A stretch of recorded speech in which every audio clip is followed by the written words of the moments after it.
Hi friends, welcome back to Nisha's home cooking. ഇന്ന് കാണിക്കുന്നത് soft ആയിട്ടുള്ളൊരു പുട്ടിൻ്റെ റെസിപ്പിയാണ്.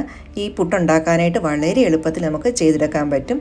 നമ്മുടെ വീട്ടിലൊക്കെ സ്ഥിരമായിട്ടുള്ളൊരു ഐറ്റം കൂടി ചേർത്തിട്ടാണ് നമ്മൾ പുട്ടിൻ്റെ പൊടി നനയ്ക്കുന്നത്. വളരെ സോഫ്റ്റായിട്ട് നല്ല ടേസ്റ്റി ആയിട്ടൊരു പുട്ടാണിത് ഉണ്ടാക്കി കിട്ടുന്നത്. അപ്പോൾ ആദ്യമായിട്ടാണ് നിങ്ങളുടെ ചാനൽ കാണുന്നതെങ്കിൽ ചാനൽ സബ്സ്ക്രൈബ് ചെയ്ത് സപ്പോർട്ട് ചെയ്യുക. തൊട്ടടുത്തുള്ള ബെൽ ബട്ടൺ പ്രസ് ചെയ്യുകയാണെങ്കിൽ പുതുതായിട്ടിരുന്ന വീഡിയോസിൻ്റെയൊക്കെ നോട്ടിഫിക്കേഷൻസ് കിട്ടുന്നതായിരിക്കും. അതിനായിട്ട് ഞാൻ കുറച്ച് അരിപ്പൊടി എടുത്തിട്ടുണ്ട്. നമ്മൾ ഇടിയപ്പത്തിന് പത്തിരിക്കൊക്കെ ഉപയോഗിക്കുന്ന പൊടിയാണ് എടുത്തത്. പൊടിയുടെ അത്രയും തന്നെ അളവിലാണ് ചോറും എടുത്തിരിക്കുന്നത്. പിന്നെ നമുക്ക് ആവശ്യത്തിന് ഉപ്പും കൂടി ചേർത്ത് കൊടുക്കാം. അപ്പോൾ അതിനുശേഷം ഈ ചോറും പൊടിയും ഉപ്പും കൂടി നല്ലപോലെ മിക്സ് ചെയ്തെടുക്കണം. നല്ലപോലെ മിക്സ് ചെയ്ത് വന്നിട്ടുണ്ട്. ഇനി നമുക്കിതിനെ ഒരു മിക്സിയുടെ ജാറിലോട്ട് ഞാൻ ഇട്ട് കൊടുക്കുവാണ്. അപ്പോൾ ഞാനിവിടെ മിക്സിയുടെ ചെറിയ ജാറാണ് എടുത്തിരിക്കുന്നത്. നിങ്ങൾക്ക് വലിയ ജാർ വേണമെങ്കിലും എടുക്കാം. ഞാനിപ്പോൾ ചെറിയ ജാറിലാണ് ഇട്ട് കൊടുക്കുന്നത്. പിന്നെ നമ്മൾ ഒത്തിരി അങ്ങ് അടിക്കണ്ട. ഒത്തിരി അടിച്ചത് കുഴഞ്ഞു പോകും. ഞാനിപ്പോൾ ഈ പൾസ് മോഡിൽ 2-3 പ്രാവശ്യം ഒന്ന് പൾസ് മോഡ് ഇട്ടാണ് അടിച്ചെടുത്തത്. കണ്ടോ, ഇതുപോലെയാണ് നമുക്ക് പുട്ടിൻ്റെ പൊടി അടിച്ചെടുക്കേണ്ടത്. കറക്റ്റ് ആ ഒരു ടെക്സ്ചറിൽ നമുക്ക് അടിച്ചെടുക്കണം. അപ്പോൾ ആദ്യത്തെ സെറ്റ് ഞാനിങ്ങോട്ട് ഇടുന്നുണ്ട്. അതിനുശേഷം ബാക്കിയും കൂടി നമുക്കിതുപോലെ അടിച്ചെടുത്തുകൊണ്ട് വരാം.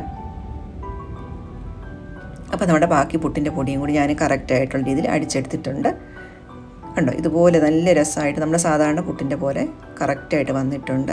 ഇനി നമ്മൾ പുട്ടിനുണ്ടാക്കാനുള്ള ആവശ്യത്തെ തേങ്ങ എടുത്ത് വെച്ചിട്ടുണ്ട്. അതിനകത്തോട്ട് കുറച്ച് ഉപ്പും കൂടി ചേർത്ത് കൊടുത്തു. ഇനി നമ്മൾ സാധാരണ പുട്ടുണ്ടാക്കുന്ന പോലെ പുട്ടുകുറ്റിയിലേക്ക് ആദ്യം തേങ്ങ, പിന്നെ പുട്ടിൻ്റെ പൊടി ഈ രീതിയിൽ നമ്മൾ ലെയർ ചെയ്ത് പുട്ടുണ്ടാക്കാൻ വെക്കാം. ഇപ്പോൾ ഞാൻ പുട്ടിൻ്റെ പൊടി നനയ്ക്കാനായിട്ട് വേറെ വെള്ളമൊന്നും ചേർത്തിട്ടുണ്ടായില്ല. എത്രത്തോളമാണോ പൊടി എടുത്തത് അതേപോലെ തന്നെയാണ് ചോറിൻ്റെ അളവ് എടുത്തത്. അത് കഴിഞ്ഞ് ഇത് മിക്സിയിൽ അടിച്ചെടുത്തപ്പോൾ എനിക്ക് കറക്റ്റായിട്ട് ആ പുട്ടിൻ്റെ ടെക്സ്ചർ കിട്ടിയിട്ടുണ്ട്. അപ്പോൾ നിങ്ങളുടെ ചോറിൻ്റെ അളവ് നോക്കണം. ചിലപ്പോൾ ചില ചോറ് കുറച്ച് കൂടുതൽ വെന്ത് പോയിട്ടുള്ളതോ അല്ലെങ്കിൽ കുറച്ച് വേവ് കുറഞ്ഞതോ ഒക്കെ ആണെങ്കിൽ അതിനനുസരിച്ച് ചോറ് ചേർക്കണം. എന്തായാലും നമുക്ക് ആ പുട്ടിൻ്റെ കറക്റ്റായിട്ടുള്ള ടെക്സ്ചർ കിട്ടണം. ഞാനിവിടെ കുക്കറിലാണ് പുട്ടുണ്ടാക്കാൻ വെച്ചിരിക്കുന്നത്. അപ്പോൾ ഒരു 5 മിനിറ്റ് കഴിയുമ്പോൾ പുട്ടിൻ്റെ ആവി വന്നിട്ടുണ്ട്. അതിന് ശേഷം ഒരു 5 മിനിറ്റും കൂടി വെച്ചിട്ടാണ് ഞാൻ പുട്ടെടുത്തത്. നല്ല സോഫ്റ്റ് ആയിട്ടുള്ളൊരു പുട്ടാണ് നമുക്ക് കിട്ടുന്നത്. വളരെ പെട്ടെന്ന് തന്നെ ഉണ്ടാക്കിയെടുക്കുകയും ചെയ്യാം. കുറച്ച് നേരം വെച്ചിരുന്നാലൊന്നും വളരെ ഹാർഡായി പോകുന്നുമില്ല. അപ്പോൾ നിങ്ങൾക്ക് ഈ വീഡിയോ ഇഷ്ടപ്പെടുമെങ്കിൽ ഒരു പ്രാവശ്യം ഒന്ന് ട്രൈ ചെയ്ത് നോക്കുക. അതിനുശേഷം നിങ്ങളുടെ ഫീഡ്ബാക്കൊക്കെ അറിയിക്കുക. Thank you for watching.